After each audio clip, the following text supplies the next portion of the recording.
Hey everybody, welcome back to SamaReactz. It's your boy Marshall Sama, and in today's video we're going to be reacting to a very interesting story about one of Nickelodeon's child actors who ended up homeless.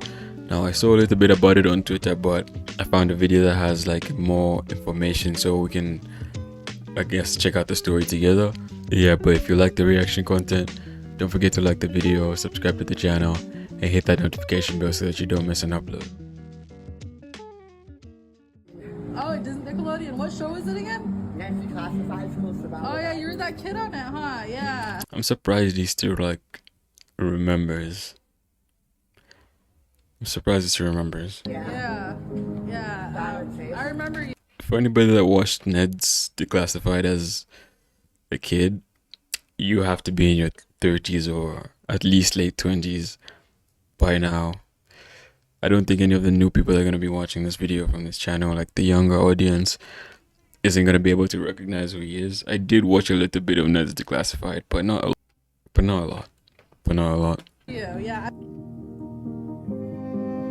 Man, I just gotta say, this is just incredibly sad that the entertainment industry will literally collect kids, use them up, exploit them for views, clicks, money, and just spit them out. And Tyler Chase, he was on Ned's Declassified School Survival Guide that a lot of us, older Gen Zers or younger millennials watched growing up on Nickelodeon. And I believe they did reruns on other networks as well. But it's just incredibly sad to see how disheveled and clearly homeless he looks. Like he needs rehabilitation. He looks How sad did this person even recognize him, bro? He looks like a completely different person. in the eyes, man. I'm not gonna lie. And just to jog some of your memories, here's an image of him from Ned's Declassified School Survival Guide. He was, I believe, what was his name? Yeah, his name was Martin Qwerty on the show with Ned, Jennifer, Coconut Head, who else? Simon. As you can see here, here's Chase right here, or Martin on the show, his character next to Simon, Ned, Coconut Head right here. And I mean, it's just sad to see,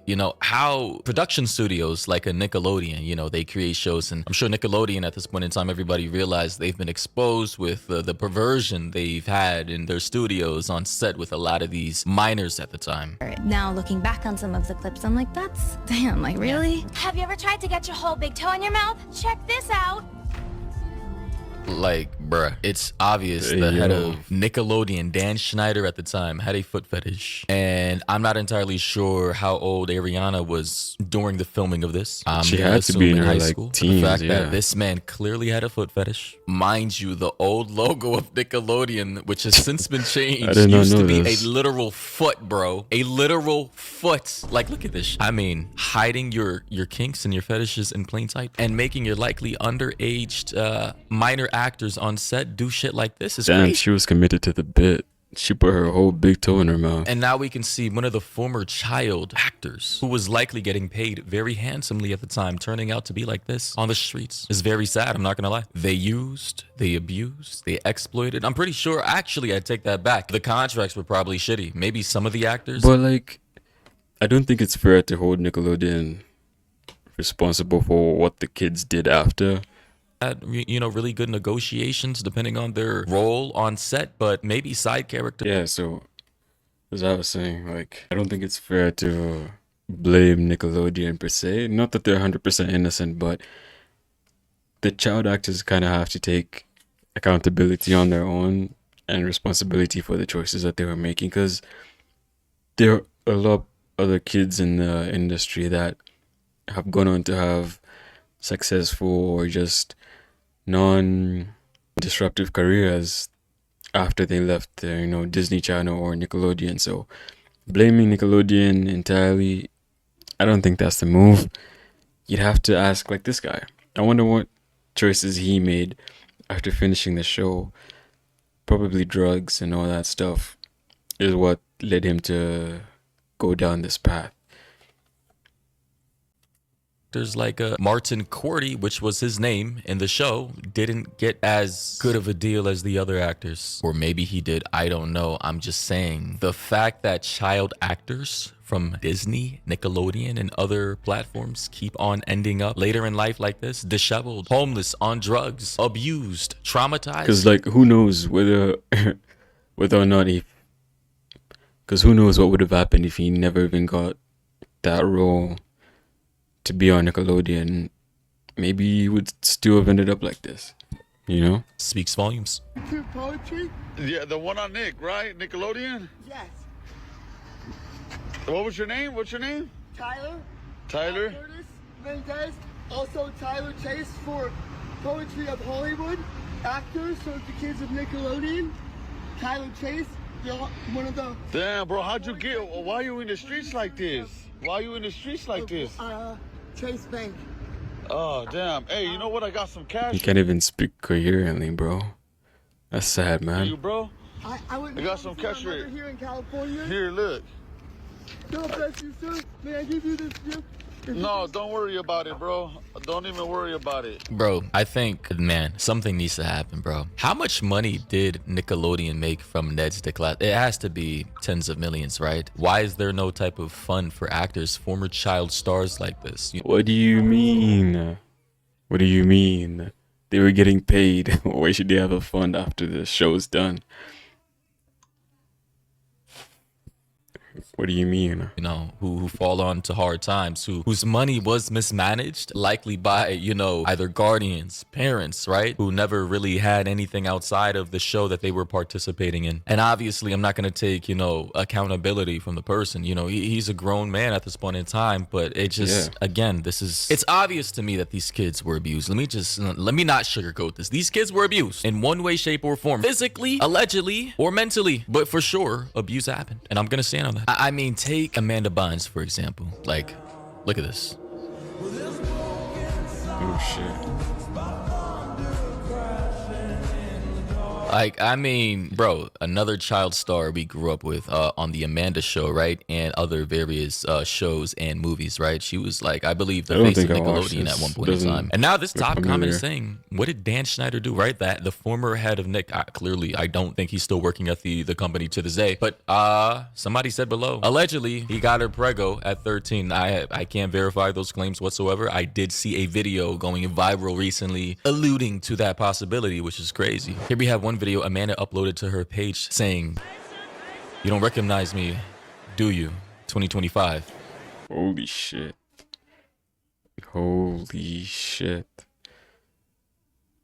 That is a whole different person, bro. What she's trying to put all the blame on Dan and Nickelodeon. Like, come on, take some accountability. And then this transformation here.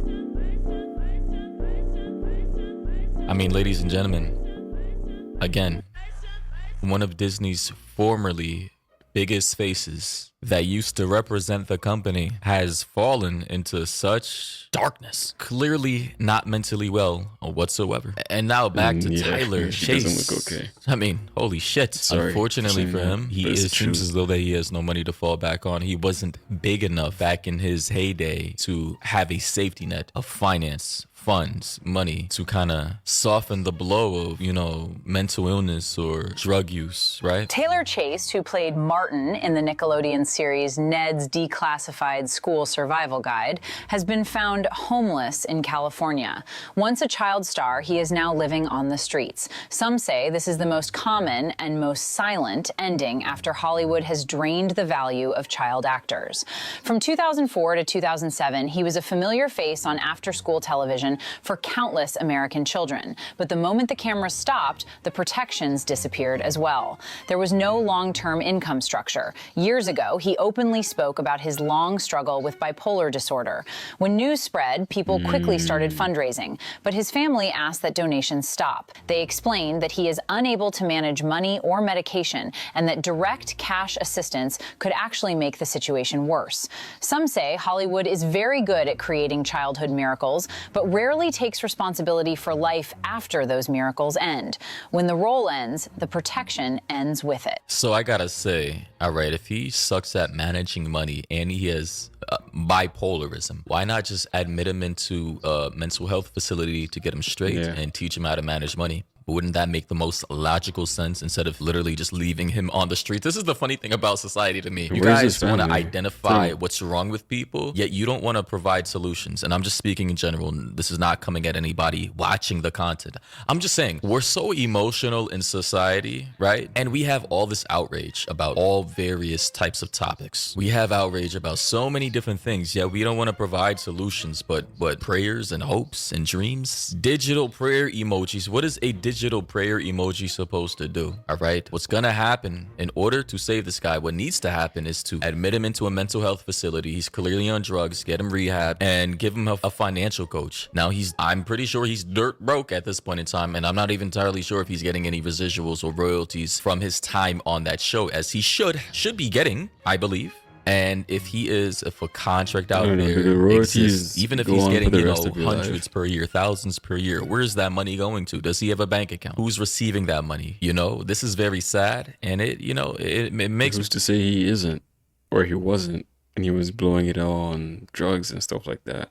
I'd like to hear his side of the story, Be bothered, because it just shows you how one moment you could be on top of the world, and then in the next you're down below on the streets, man. So if there's anybody, friends or family members, or just the general public out there who wants to help this man, listen, mental health facility, rehab, and financial advisor. But this is happening in California, and we all already know how California deals with their homelessness. They just let these people stay on the streets in perpetuity until they OD from drugs, or they catch some kind of illness, or die from other homeless people doing grave bodily harm to them. Honestly, this entire story sickens me, and it scares me. It really does. Like, it just, wow. Honestly, whatever you believe in, religious or not, spiritual or not, you just gotta thank nature, God, Mother Earth for good health, mental clarity, family, and friends. Like, yo, a lot of people out here are really, really struggling, man.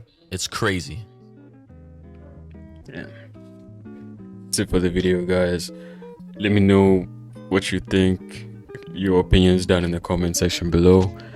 If there's any other videos that you want me to check out or react to, you can write them down in the comment section below. Down there, don't forget to like the video, subscribe to the channel, and hit that notification bell so that you don't miss an upload. And I'll see you guys in the next one. Peace.